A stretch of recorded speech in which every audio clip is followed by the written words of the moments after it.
Nunca pense que alguien da estaría contando esto en voz alta. Si alguien me lo hubiera dicho hace unos ecos, habría pensado que era el guión exagerado de una telenovela. Pero no. Esta es mi vida real.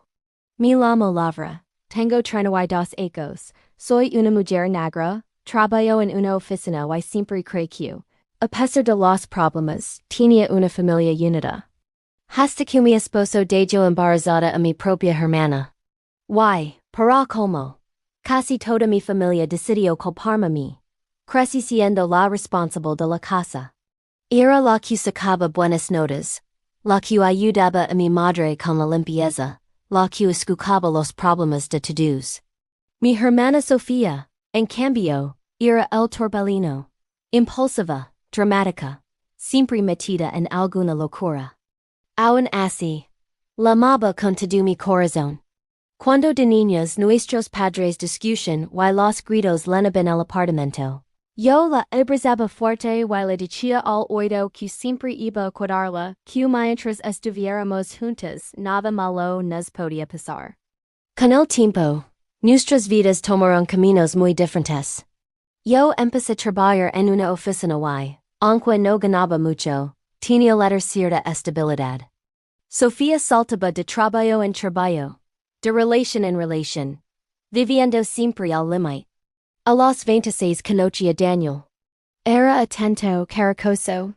Tenía un sentido del humor tranquilo que me hacía sentir en paz. Al principio desconfié. Estaba acostumbrada a que un hombre se interesara en mí por mi cuerpo, o por fetichizar mi piel, pero él parecía mirar a mis ala. Me invitaba a salir, me escuchaba hablar de mis miedos, de mi familia, de mis sueños, y no se burlaba. Recuerdo perfectamente la primera vez que lo presenté en casa. Organizé una cena sencilla en mi departamento. Estaba tan nerviosa que casi quemó la comida. Daniel se arremangó la camisa, se metió en la cocina conmigo y terminó salvando las empanadas. Mi madre quedó encantada, y no paraba de decir que por fin yo había encontrado un hombre de verdad. Mi padre lo miraba con desconfianza. Haciendo preguntas de trabajo, de planes a futuro, de dinero. Y Sofía se pasó la noche bromeando con él como si se conocieran de toda la vida. En un momento, levantó la copa y rindo dio. Lavra. Si tú no lo quieres, ni lo quiero yo. Todos se rieron, incluso yo. Entonces sonaba un chiste inocente. Hoy esa frase se me clava como un cuchillo. Después de 2 ecos de noviazgo, Daniel y yo nos mudamos juntos. Un año y más tarde, nos casamos en una ceremonia pequeña, pero hermosa. Yo lavaba un vestido sencillo, el pelo rizado recogido, la piel brillando bajo el sol. Sofía fue mi dama de honor. Loro ms cuyo cuando di mis votos. Y esa noche, medio barraca, me abrazó fuerte en la pista de baile, y me dio que estaba orgullosa de mí, que merecía ser feliz, que nunca me iba a fallar. Si hubiera sabido lo que vendría, quizás le habría pedido que repitiera esa promesa mirando a los ojos de alguien a mes. Los primeros ecos de matrimonio fueron buenos. Teníamos discusiones normales. Por el dinero. Por el orden de la casa. Por el tiempo que él pasaba con el teléfono. Nada grave. Pero todo empezó a cambiar cuando ascendieron a Daniel en el trabajo. De pronto sus jornadas se alargaron. Empezó a ligar tarde, cansado, hablando de proyectos, clientes, viajes. Decía que estaba construyendo nuestro futuro. Que algún día tendríamos una casa más grande, hijos corriendo por el jardín, vacations en la playa. Yo quería creerlo. Pero a veces me sentía sola, como si el futuro que permitía la importara más que la vida que ya compartimos. En medio de ese ritmo agitador, Sofía se vino abajo. Terminó una relación larga de forma horrible, perdió el trabajo casi al mismo tiempo y se quedó sin ahorros. Llamaba a mi teléfono llorando a cualquier hora. Yo siempre le decía lo mismo. Eres mi hermana. Puedes venir cuando quieras. Y empezó a venir. Primero una vez a la semana, Luego casi todos los días. Daniel se lavaba muy bien con ella. Demasiado bien tal vez. Se ríen de los mismos memes. Comparten series. Haitian chistes internos que yo no entendía letters. A veces me sentía fuera de lugar en mi propia sala. Un día. Sofía me llamó desesperada. La iban a echar del departamento porque no podía pagar el alquiler. No lo pensé dos veces. La ofrecí venir a vivir con nosotros solo por un tiempo, hasta que te estabilices. Daniel se sorprendió un poco, pero dijo que estaba bien. Que la casa iba a estar más animada. Ay sí, sin saberlo medio lobo dentro de mi propia casa. Al principio fue divertido. Cocinamos juntos, hacíamos noches de película, nos reíamos hasta tarde. Yo sentí que, por fin, tenía la familia que siempre había soñado. Mi esposo y mi hermana. Bajo el mismo techo. Levandos bien. Pero poco a poco, la dinámica cambió. Empecé a notar miradas largas entre ellos. Bromas susurradas que se cortaban cuando yo entraba en la habitación. Sonrisas que no sabía cómo interpretar. Una noche fui a la cocina a medianoche y los encontré sentados muy cerca, mirando un video en el celular de Daniel. Se separan casi de golpe cuando me vieron entrar. Pregunto a Miraban y él respondió rápido. Nada, un meme tonto. Guardo el teléfono sin enseñar nada. Sofía cambió de tema y habló de otra cosa. Sentí una punzada de celos, pero la ahog. Son tu esposa y tu hermana. Me repetí. No puedes desconfiar de las dos personas que más quieres en el mundo. Todo empeoró cuando Sofía empezó a estar enferma. Al principio pensé que era estrés, se veía cansada, dormía mal, se cuidaba todo el tiempo, pero luego comenzaron las náuseas por la mañana. De una vez la encontré en el babo, inclinada sobre el inodoro. Yo ya había visto esos síntomas en compañeros de trabajo. Un día mi arm de valor y le pregunté directamente si estaba embarazada. Se quedó en blanco por un segundo, luego soltó una risa nerviosa y me dijo que no. Que seguro era algo que la había caído mal. Decidí creerlo, o fingir que le creía letters. La verdad me explotó en la cara unas semanas después. Ligue antes de tiempo del trabajo porque había olvidado mi celular. Y, acercarme la puerta del departamento. Escuché voces dentro. No habían echado lave, me quedé en el pasillo, sin hacer ruido. Reconocí la voz de Sofía quebrada, diciendo, no aguanto más esta culpa. Y luego la de Daniel. Susurrando, tranquila Sophie. Vamos a encontrar la forma de arreglarlo, pero no podemos decir nada a Lavra. Si se enera me mata. Sentí que la sangre se me helaba. En así quais creer que hablaban de cualquier otra cosa. Hasta que oí la frase que cambió todo. Como quieres que no le diga nada si el bebé que levo es tuyo, Daniel? No recuerdo bien cómo abrí la puerta. Solo sé que de repente estaba allí, en el marco. Mirándolos. Ellos se quedaron congelados, pálidos, como si hubieran visto un fantasma. Mi voz salió más fría de lo que jamás la había oído. ¿Es cierto lo que acabo de escuchar? No quiero explications, solo un sí o un no. El silencio fue interminable. Al final, Sofía bajó la mirada, y murmuró una sa casi inaudible. Sentí que el piso desaparecía bajo mis pies. Daniel intentó acercarse, diciendo que había sido un error. Que estaban borrachos, que pasó una sola vez. Que yo estaba ausente. Que Sofía se sentía sola. No, lo dije seguir. Le dije que no quería excusas. Que recogiera esas cosas y se fuera de mi casa. Le dije lo mismo a ella. Daniel protestó. Dijo que ella se también era su casa. Que yo estaba exagerando. Que no iba a tirar el matrimonio por un desliz. Lo mira los ojos y, por primera vez, via un desconocido. Le dije que, si no se iba por las buenas se iría con la policletters. Sofía loraba en un rincón, abrazando su vientre, repitiendo que me amaba. Q nunca había corrido hasum dano, Q había sido en momento de locura. Yo solo pude respondo Q, a partir de isda, ya no la consideraba mi hermana. Los dos se fueron. Cuando cerré la puerta, mi dieron en el suelo y grite hasta quedarme sin voz. Pense Q. Al menos mi familia estaría de mi lado. Mi equivoc. Mis padres se enteraron de todo muy rápido porque Sofía se fue a vivir con ellos. Mi madre llegó a mi departamento furiosa, no conmigo por lo que me habían hecho, sino porque los había echado. Mi dio Q, como era posible que hubiera dejado a mi hermana embarazada en la calle. Q Daniel al menos se estaba haciendo responsable. Q yo estaba actuando como una niña caprichosa. Yo no podía creer lo que escuchaba.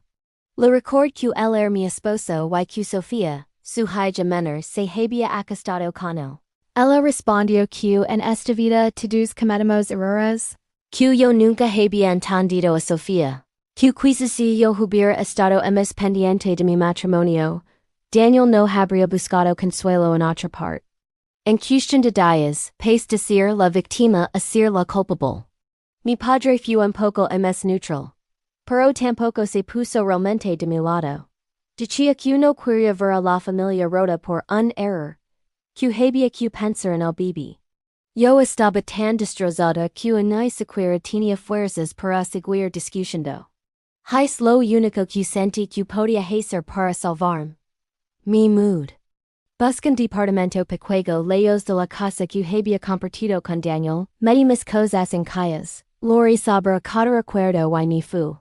Él y Sofía se quedaron viviendo con mis padres, y pronto la historia que circulaba en la familia era que yo rencorosa, que no sabía perdonar, que había preferido separarme antes que salvar a la familia.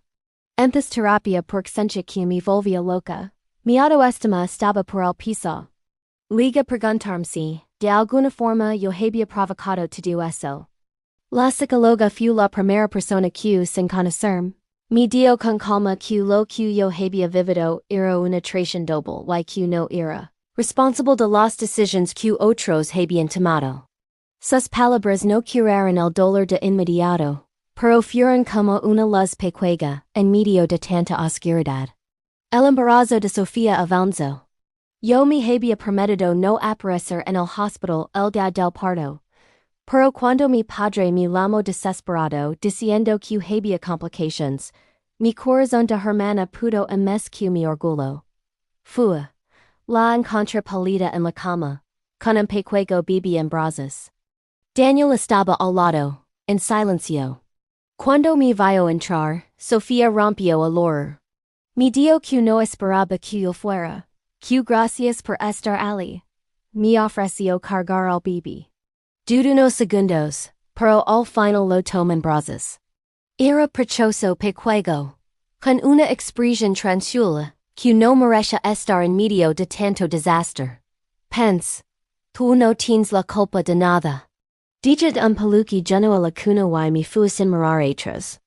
Con el tiempo me enteré, por comentarios sueltos de la familia, de que Daniel estaba muy cercano a una compañera de trabajo.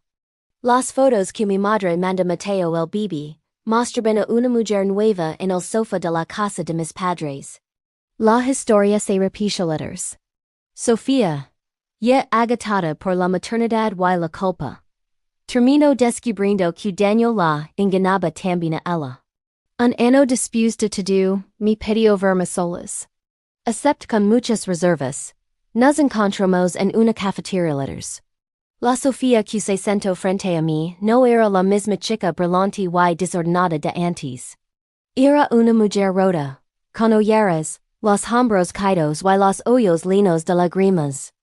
Entre sollozos me dijo que se había equivocado, que creo que Daniel la amaba, que pensó que yo no lo quería, que se contó mil historias para justificar lo que estaba haciendo. Me confesó que él le hablaba mal de mí, que le decía que yo era fría, que no lo entendía, que con ella podía ser el mismo. Le respondí que era el mismo discurso que había usado conmigo al principio, que él no había cambiado, solo había cambiado de victima. Mi dio que no esperaba que la perdonara. Que solo quería decirme que yo había tenido razón desde el principio. Que si pudiera volver atrás, nunca habría traicionado a su hermana. No le di una respuesta mágica. Le dije la verdad. Que había días en los que la odiaba con todas mis fuerzas, y otros en los que solo veía a una madre joven intentando salir adelante con su hijo. Que no sabía si algún día podría perdonarla del todo, pero que yo no quería cargar con ese odio todos los días de mi vida. Me pidió que, cuando me sintiera lista, conociera mejor a Mateo, porque él preguntaba por la tía Lavra de la que todos hablaban. Eso me toca el corazón. Hoy, algunos ecos después, mi vida es muy distinta. Sigo siendo una mujer negra que trabaja demasiado, que paga sus cuentas y que a veces tiene miedo del futuro. Pero ya no soy la mujer que acepta cualquier cosa para no romper la familia. Aprendí a poner límites, a entender que el amor sin respeto no es amor. A no justificar la traición de nadie, ni siquiera cuando viene de la sangre. Con Sofía la relación está en reconstrucción. No somos las hermanas de antes, pero ya no somos enemigas. Con Mateo tengo un vínculo especial. Él no tiene la culpa de lo que hicieron sus padres, y no pienso castigarlo por eso. De Daniel poco, y honestamente, no me interesa. Sigue repitiendo su patrón con otras mujeres. Ya no es mi problema. Si estás escuchando mi historia, y alguna vez te han hecho sentir culpable por los errores que otros cometieron, quiero decir algo. No eres responsable de las traiciones que te hicieron. Tienes derecho a decir basta. A dejar que se caiga lo que siempre te dijeron que debía mantenerse unido. A veces, para salvarte, tienes que dejar que se rompa la idea de familia perfecta. Y aunque duela, eso también es una forma de amor. Amor propio. Nunca imagine que terminaría sintiéndome una extraga en mi propia casa. Siempre pensé que cuando me casara, iba a construir un hogar con mi esposo, un lugar donde pudiera respirar tranquila, sin tener que demostrar nada a nadie. Pero no contaba con que mi suegra iba a decidir que esa casa también era suya. Y que mi esposo iba a permitirlo. Me llamo Carolina, tengo 30 años, soy una mujer negra. Y esta es la historia de cómo mi suegra casi destruyó mi matrimonio, y me hizo dudar de mi propio valor. Conocí a Marcos a los 25, en la empresa donde trabajamos. Él era uno de los pocos compañeros que no me miraba raro cuando yo daba mi opinión en las reuniones. A veces, ser la única mujer negra en la oficina significa tener que demostrar el doble para que te tomen en serio. Marcos, en cambio, me escuchaba de verdad. Empezamos siendo amigos. Almuerzos compartidos, chistes sobre el jefe, mensajes de legazpi a casa. Poco a poco, la amistad se convirtió en algo más. Él venía de una familia muy unida, de clase media tradicional.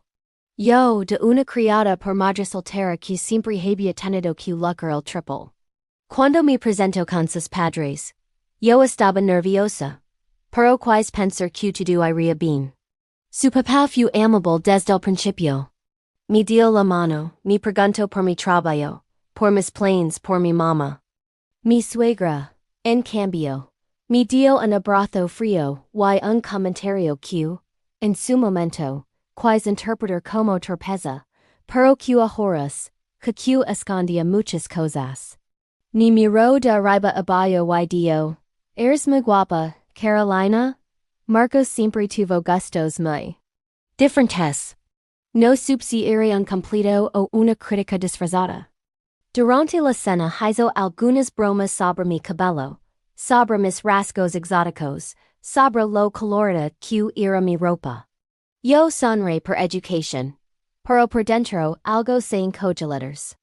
Con el tiempo, Marcos y yo nos fuimos a vivir juntos, y un año más tarde, nos casamos. Mi madre estaba feliz, llorando en primera fila. Mis suegros también parecen contentos. al menos hatio fuera. En las fotos de la boda todos sonríen. Pero yo sé que mi suegra tenía sus propias ideas de cómo debía ser la esposa perfecta para su hijo. Yo no encajaba en ese mold. Aun así, los primeros meses de casados fueron muy buenos. Alquilamos un pequeño departamento, trabajamos mucho. Pero siempre encontramos tiempo para cocinar juntos o ver una serie abrazados en el sofá. Todo empezó a cambiar cuando el padre de Marcos murió de forma repentina. Fue un infarto, sin aviso. Mi suegra se quedó sola en la casa grande donde habían vivido toda la vida. Marcos se convirtió de la noche a la mañana en su único apoyo. Al principio lo entendí perfectamente. Era lógico que él pasara más tiempo con ella, que la acompañara al médico, al banco, al abogado. Yo incluso lo animaba a ir, a no dejarla sola. Pero poco a poco, ella se cercanía empezó a cruzar líneas que yo no esperaba.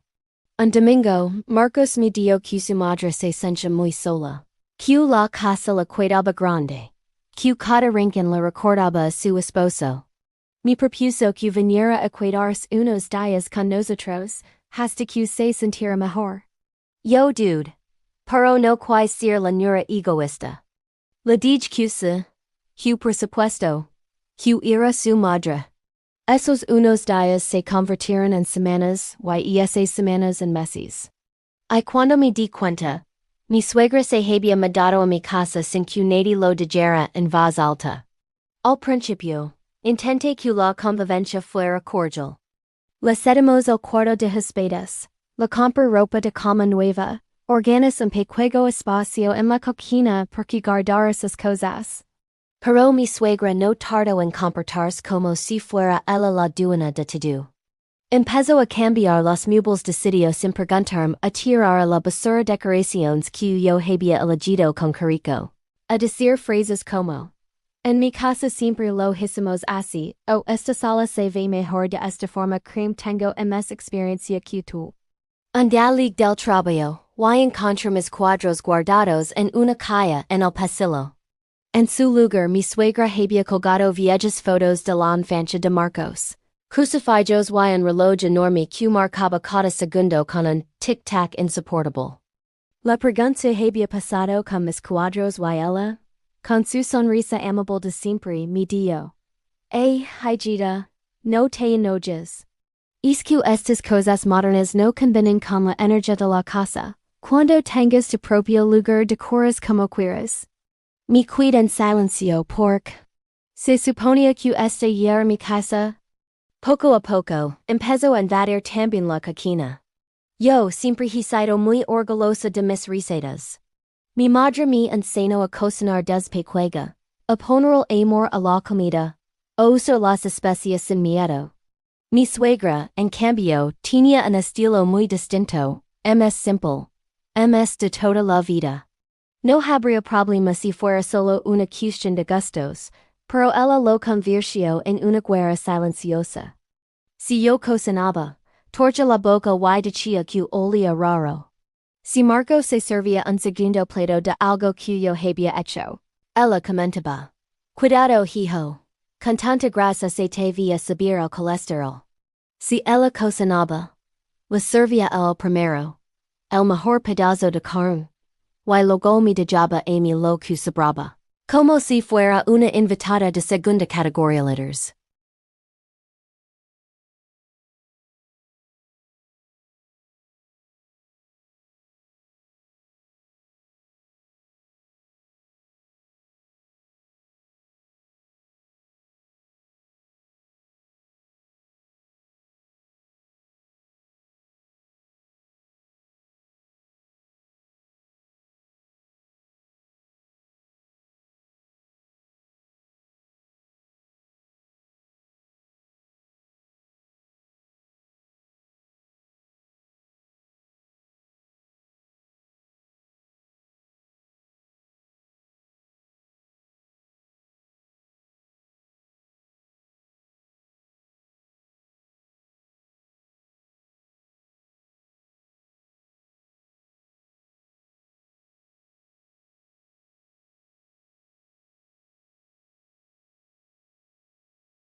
En su mente, yo siempre estaba fallando en algo. La situación se volvió más tensa cuando empecé a hablar con Marcos sobre la idea de tener hijos. Yo tenía ilusión, pero también muchos miedos en económicos, emocionales, físicos. Queríamos planearlo bien. Cuando mi suegra se enteró de que estábamos pensando en eso, reaccionó como si hubiera ganado la lotería. Empezó a comprar ropita de bebé, a mandarme videos de consejos de maternidad, a hablar todo el tiempo de cuando llegue mi nieto. Hasta ahí. Supongo que era normal. El problema fue que también empezó a meterse en decisiones que no le correspondían. Yo le dije a Marcos que, en caso de quedar embarazada, no quería dejar mi trabajo. Al menos no al principio. Quería intentar conciliar, buscar una niñera, hablar con la empresa sobre horarios flexibles.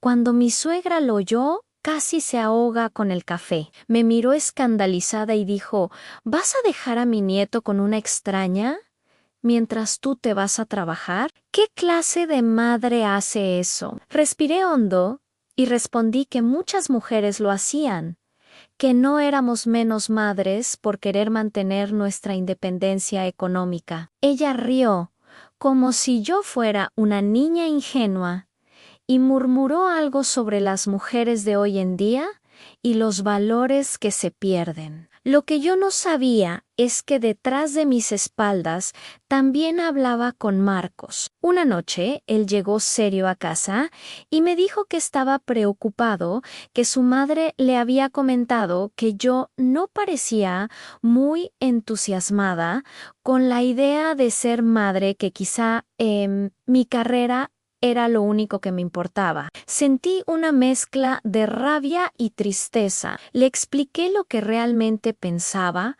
pero noté que la semilla de la duda ya estaba plantada en su mente. De repente, cualquier discusión que teníamos terminaba con un «Mi mamá solo quiere lo mejor para nosotros». O «Estás exagerando, ella no tiene malas intenciones». Todo estalló cuando finalmente quedé embarazada. Yo estaba feliz y asustada al mismo tiempo. Marcos lloró de emoción cuando vio el test positivo. Mi suegra casi organizó una fiesta el mismo día. Al principio pensé que quizás ahora, con el embarazo, las cosas mejorarían. Mi se volvió aún más controladora, opinaba sobre lo que comía, sobre la ropa que usaba, sobre cómo debía dormir. Si me veía trabajar en la computadora después de cenar, decía, ese estrés no es bueno para el bebé. Si me sentaba a ver una serie, comentaba, en mis tiempos, una mujer embarazada tenía la casa impecable, no se pasaba el día mirando pantallas. Un día regresé de una consulta médica y la escuché hablando con una vecina en la puerta del edificio. No sabía que yo ya había llegado. La vecina le preguntó cómo estaba yo y mi suegra. Sin imaginar que yo le escuchaba, respondió, «Ay, esta chica es buena, pero no es como nosotras. Siempre tan independiente, tan cabeza dura. A veces me preocupa que mi nieto herede ciertos temperamentos, pero bueno, confío en que la sangre de mi hijo es fuerte». Sentí un golpe en el pecho. No solo estaba cuestionando mi carácter, sino casi insinuando que mi raza, mi forma de ser, era un problema que podía transmitirse al bebé. Entré al edificio haciendo ruido con las llaves para que supiera que la había oído. Su cara cambió de color. Fingió una sonrisa y preguntó cómo me había ido en el médico. No dije nada en ese momento, pero esa noche le conté todo a Marcos. Esperaba que se pusiera de mi lado. En lugar de eso, minimizó lo ocurrido. Dijo que seguro yo había malinterpretado, que su madre a veces decía cosas sin pensar, que no podía acusarla de racista. Yo sentí que me apagaban la voz. Me pregunté cuántas veces más tendría que tragarme las lágrimas para no hacer problemas. La gota que colmó el vaso llegó unos meses después. Estaba de 7 meses de embarazo, con todo el cuerpo cansado, pero feliz porque habíamos empezado a armar el cuarto del bebé. Había elegido una decoración sencilla, con colores suaves y algunos detalles que me recordaban a mi infancia. Un día, al volver del trabajo, encontré la habitación completamente distinta. Mi suegra había cambiado las cortinas, quitado mis cuadros, comprado una cuna enorme que llenaba casi todo el espacio y colocado encima una manta vieja que había sido de Marcos cuando era bebé. Cuando le pregunté qué había pasado, me dijo: tranquila, hija. Lo arreglé mejor. Tú todavía no entiendes bien estas cosas, pero yo ya crié a un niño. Esto es lo correcto. Sentí que algo se rompía dentro de mí, Ann. Esa noche tuve una discusión fuerte con Marcos. Le dije que necesitábamos poner límites, que su madre no podía seguir decidiendo por nosotros, que no podía entrar y cambiar mi casa sin preguntarme. Él se puso a la defensiva. Dijo que yo estaba siendo injusta, que su madre solo quería ayudar, que no veía cuál era el problema en dejarla organizar un poco. Me escuché decir palabras que nunca pensé que saldrían de mi boca. El problema es que tú parece que estás casado con ella, no conmigo. La discusión terminó mal. Marcos se fue a dormir al sofá, diciendo que estaba cansado de que yo viera mala intención en todo lo que su madre hacía. Yo pasé la noche llorando, con el bebé moviéndose dentro de mí como si también sintiera mi angustia. A la mañana siguiente, mientras él estaba en el trabajo, hablé con mi propia madre por teléfono. Ella me escuchó en silencio y, cuando terminé de desahogarme, me dijo algo que no quería oír, pero que necesitaba. Hija, si tú no pones tus límites, nadie lo va a hacer por ti. No puedes seguir aceptando faltas de respeto solo para que no te llamen exagerada. Esa misma tarde, tuve una conversación directa con mi suegra. Le dije que agradecía su ayuda, pero que esa era mi casa y que yo tenía derecho a decidir cómo se hacían las cosas. Le pedí, con calma pero firmeza, que dejara de tocar mis cosas sin preguntar y que respetara mis decisiones sobre el bebé. Ella cambió la cara, dejó de sonreír y me habló con una frialdad que nunca le había visto. Ya veo, dijo, después de todo lo que he hecho por ustedes, ahora resulta que yo soy la intrusa. No te preocupes, Carolina. Un día Marcos abrirá los ojos y se dará cuenta de quién eres en realidad. Esa frase me dio miedo, no porque fuera verdad, sino porque entendí que ella estaba dispuesta a envenenar la mente de su hijo contra mí, y así fue. Durante las semanas siguientes, la tensión en casa se volvió insoportable. Cualquier comentario mío se convertía en un drama. Si yo decía que estaba cansada, ella le susurraba a Marcos que yo no valoraba lo que tenía. Si yo salía a trabajar, le decía que era una egoísta, que anteponía su carrera al bebé. Una noche, Marco encontró mi teléfono desbloqueado y vio un chat con una amiga donde yo decía: no aguanto más a mi suegra. Me hace sentir como si yo fuera la que está de más en esta casa. Él se enfadó muchísimo. Dijo que estaba faltándole el respeto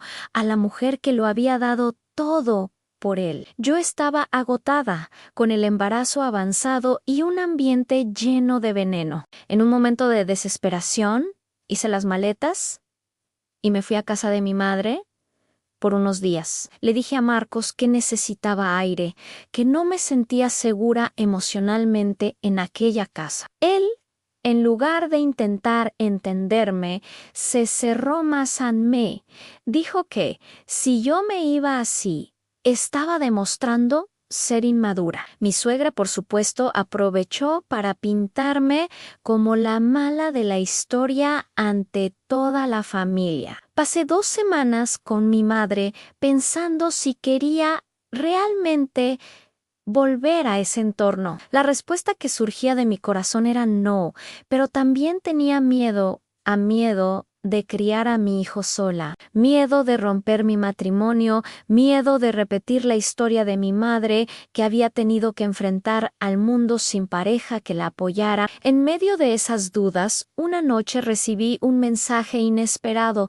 Era de mi cuñado, el hermano menor de Marcos. Me pidió que nos viéramos a solas porque quería mostrar algo. Nos encontramos en una cafetería cerca del trabajo. Él sacó su celular y me enseñó capturas de pantalla de un grupo de WhatsApp familiar donde mi suegra hablaba de mí. Decía cosas como: Carolina nunca será suficiente para mi hijo.